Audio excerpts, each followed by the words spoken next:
You alright? Nice to see you again. This is a video that I've wanted to do for quite a while now, for my own reasons and for other reasons which I'll go into later. But this video is about suffering with anxiety and depression. You're gonna have to forgive me because this, while it's something I've dealt with for the past 10, 11 years, and it's something I feel comfortable talking about publicly with friends, family, etc. It's not something I'm terribly comfortable with talking to a lens.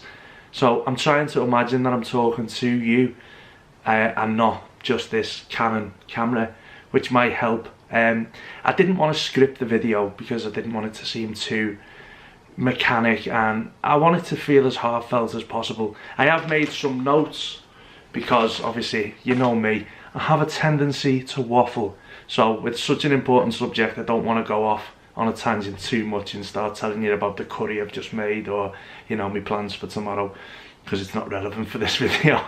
Although the curry is absolutely beautiful. I suffer with depression, anxiety disorders, and paranoia, and eating disorders, and probably many other disorders which I've never been diagnosed with. But the reason why I wanted to make this video is for transparency. It's for being open and honest. It's for me wanting to show people that watch my channel that yes, things are happy in my life. I do have a good life. I have a happy life. I have a lovely family. I have lovely friends. I have a lovely dog. But sometimes it doesn't matter what you have. If you're a depressed person, if you're an anxious person, if you suffer with mental health problems, it doesn't really matter. I think it's very important for people who have a YouTube channel or a platform of any description. If there's people watching your content, I think you have a responsibility to show the whole story. When I do my vlogs, you'll see me at theme parks really happy, with friends, sometimes alone, equally happy. Other times you might see me on a day-to-day vlog and you'll see me out and about, and I try and keep things as real as possible. But the past week or so, I haven't really been a happy chappy at all. I've been on what I call a bit of a lull, a bit of a downtime. I've suffered with depression for the last 11 years and it never really goes away, but you learn how to deal with it. You learn coping strategies. You learn coping strategies, and I just want to tell you today that, sorry, I said it would be a hard video to record, and I'm going to try and keep the editing down to a minimum because, again, it needs to be real, this. So what I'm trying to do anyway is make an honest stance and show you when I'm not at my best as well as when I am at my best. And I think the reason why I feel it's the right time to do it now is obviously because I'm going through a bad time myself with one of my down spells, but also I see every single day on Twitter, Facebook, people going through the same thing, and it seems to be happening more and more. And while I'm really pleased that people feel able to speak out via social media, which is an amazing tool, I also feel that it's important that people that have the YouTube platforms or the channels are equally as honest and say, do you know what, I know you've just seen that vlog where I was all happy and smiling, but actually, you know what, when I pressed stop, I wasn't feeling so great. So let me start from the very beginning. I was first diagnosed with depression and anxiety in 2011. Now the weird thing is, it hit me out the blue.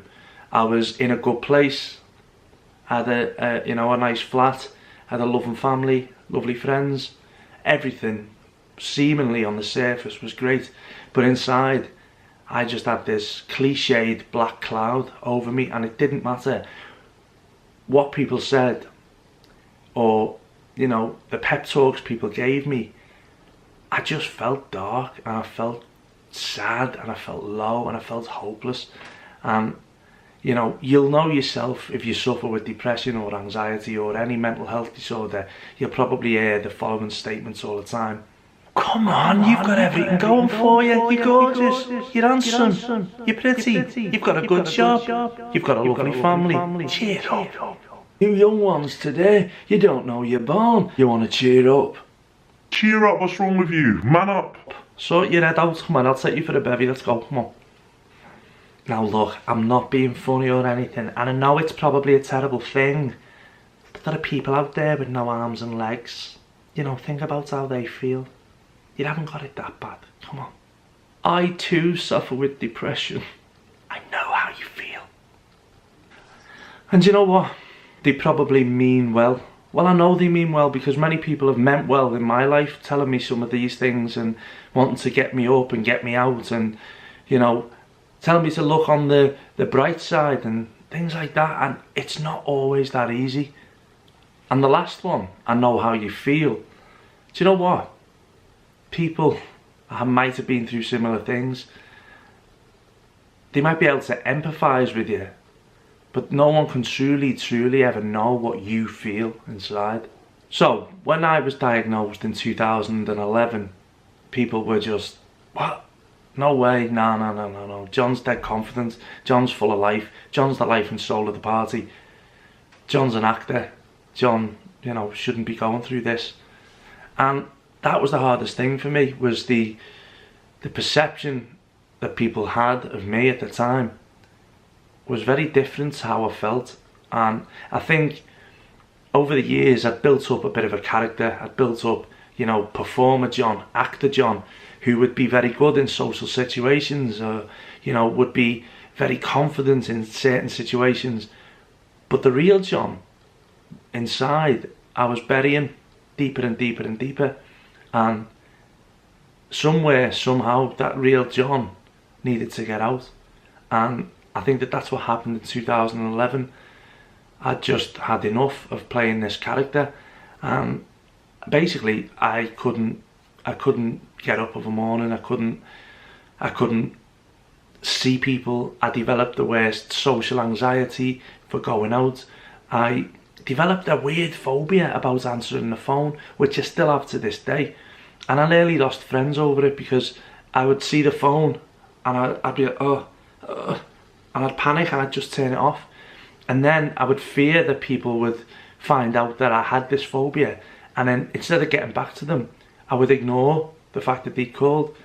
So obviously it begins to give a strain on relationships, friendships, marriages. So it took a long time before I was able to feel confident enough to be honest and say, I'm sorry, I've got anxiety problems and I suffer with depression. In 2011, when I was told finally that all of this was actually quite normal and many other people go through similar things or are going through similar things, I instantly felt a weight being lifted off my shoulders, and I don't know, things just got easier, and I started to talk about it more. I started to go to CBT therapy, which is cognitive behavioural therapy, and it's now 2019 and things are a lot better than what they were back then. Everything started to make sense as well. So when I was a kid, I had a few problems, and you know, we had a few problems within the family and stuff like that, but I was such an anxious child and I hid it well. Like, I was always so scared of certain things, and I had this one particular fear, which all children must have, but about losing my mum. Now, I used to cry myself to sleep most nights worrying about that. Now, while I understand that most children do occasionally think about morbid things like that and it upsets them, to the point I used to think about them, it was unhealthy. It was every single night, and I would cry myself to sleep. And it wasn't until I was diagnosed with the disorder, I thought, that's the way I used to think. I was always in this sort of dark cloud. And I honestly think that it dates well back to that. Also, things like overanalyzing situations. So I would have a conversation with someone, and then I'd go away and I would think and analyse what I'd said, what they thought of me, how I came across in the conversation. Did I sound intelligent? Did I sound stupid? Were they impressed by me? And I was constantly analysing every single part of myself, and it was really unhealthy. But the cognitive behavioural therapy, I have to say that's slow because it's hard to say, that helped me deal with a lot of issues that I had, and especially the phobias and the anxieties that I had. On the surface, should have been getting better, but it wasn't. It took a while for things to start getting better and better. But I think what you've got to do with depression and anxiety, and I don't want this to become a lecture or me telling you what to do, but I think you've got to help yourself in many ways. And while there are so many statements, pieces that can be thrown at you, some of them do have some value in my opinion, like the whole get outside and get some fresh air. Sometimes you can't physically do that, and the amount of times when I've been like, oh, it's not that easy, it's not that easy, leave me alone. Honestly, right, I've been there, I get it. But the times where I have managed to get outside, I've come back and I have felt a little bit better. And sometimes you don't want to admit that, because it's like, well, no, because it won't make me feel any better. But it actually does. So the days that you can, for those who suffer, the days that you can get out, get some fresh air, breathe up through your nostrils and out through your mouth, and let that air go into your brain. That was one of the biggest things for me, was having a purpose again. Now, this is quite funny this, but when I was at my lowest point, I used to need a reason to get up, and unfortunately my life wasn't enough for that at that time, because I was in such a dark place.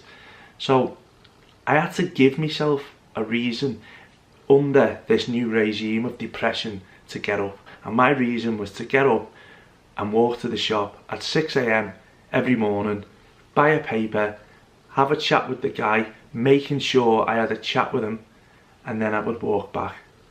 And you know what? It seems like the easiest thing in the world, but just having that definite purpose every single morning really aided my recovery. And obviously you've got to get up, you've got to get showered, you've got to get dressed. So therefore you're already on a good start to your day. You've left the house before you've had time to think about it. You come back, and I was just finding each day was getting easier, and then I was getting clearer in my head. And that was probably the best thing I ever done, was make that decision to try and get better. I think, if I'm honest, the main catalyst for this video was seeing comments on social media all the time, and me personally feeling helpless towards people that are obviously struggling heavily. When I was diagnosed, social media wasn't as prevalent as it is today. It was around, but people didn't use it to the extent as what we use it now. Now, I think it's an amazing tool for young people of all ages, to be able to put it out there, how they're feeling, get a bit of feedback.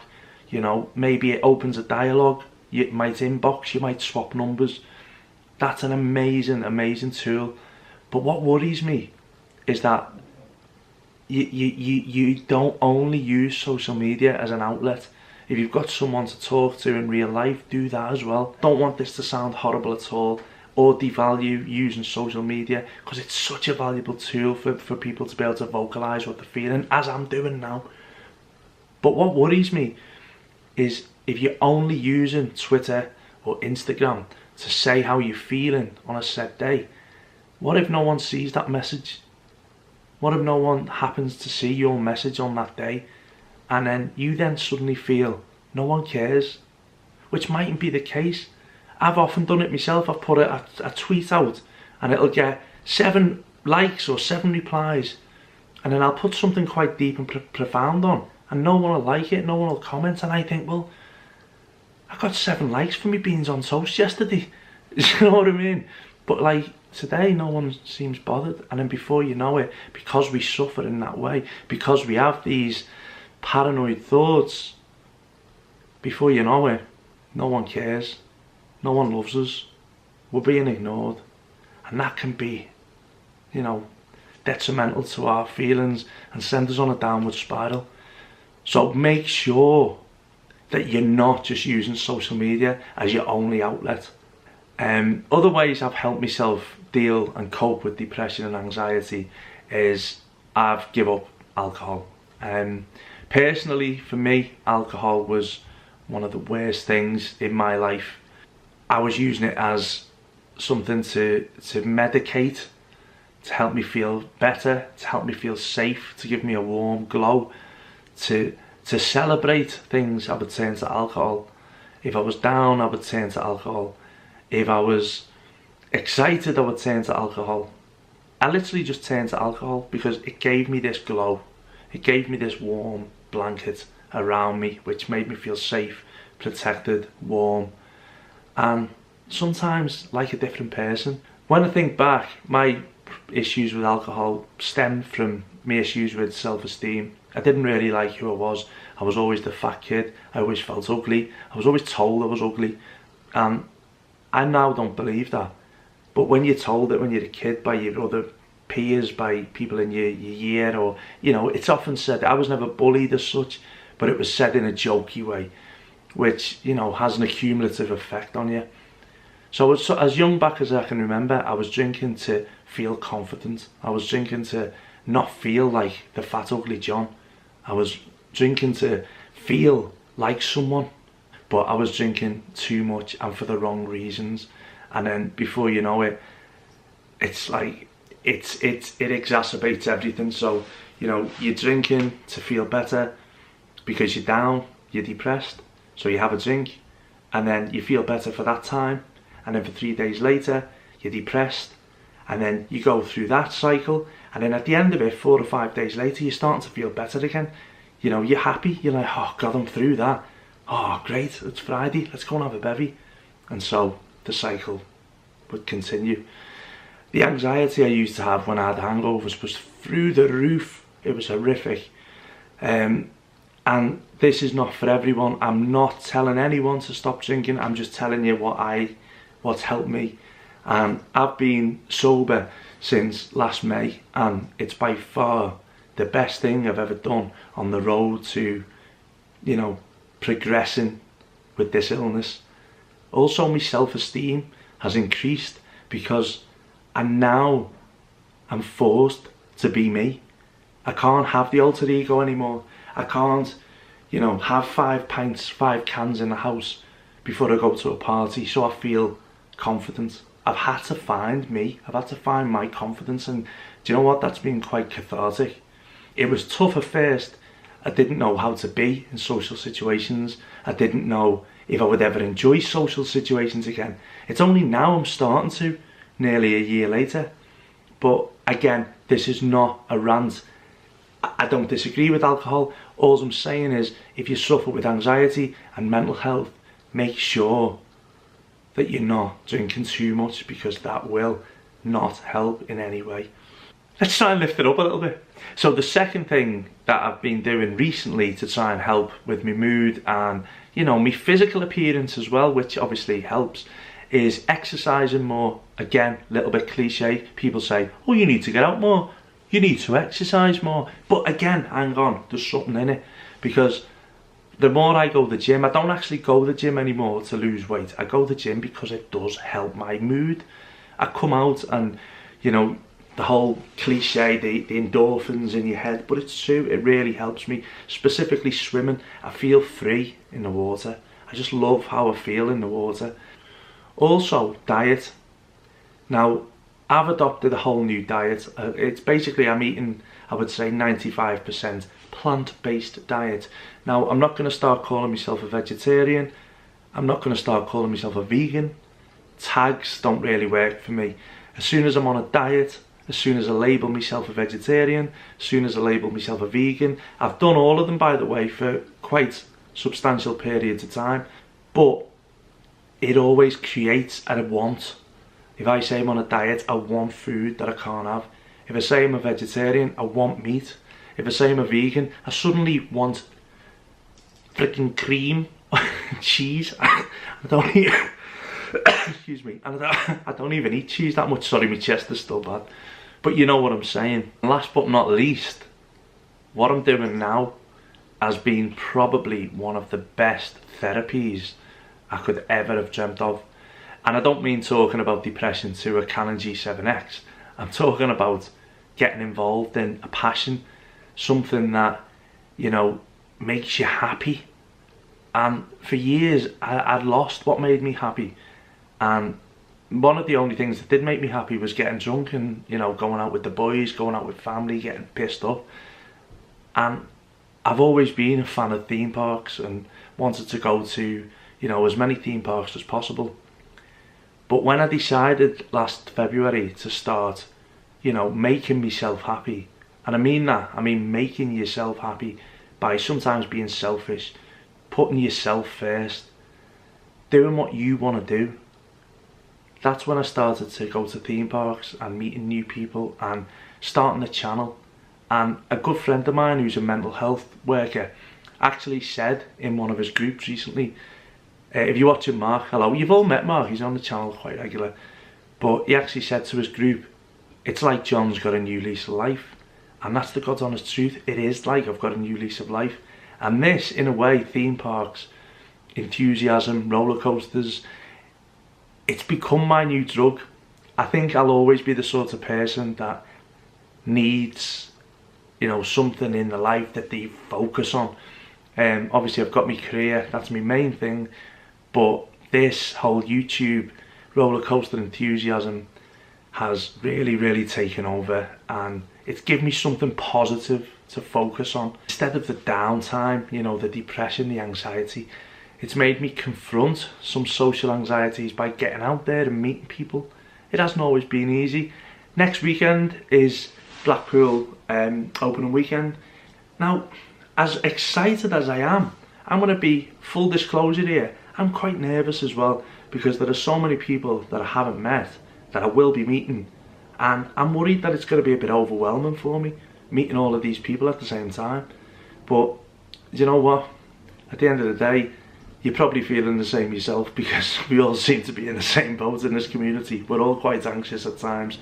But that aside, I look forward to meeting you genuinely.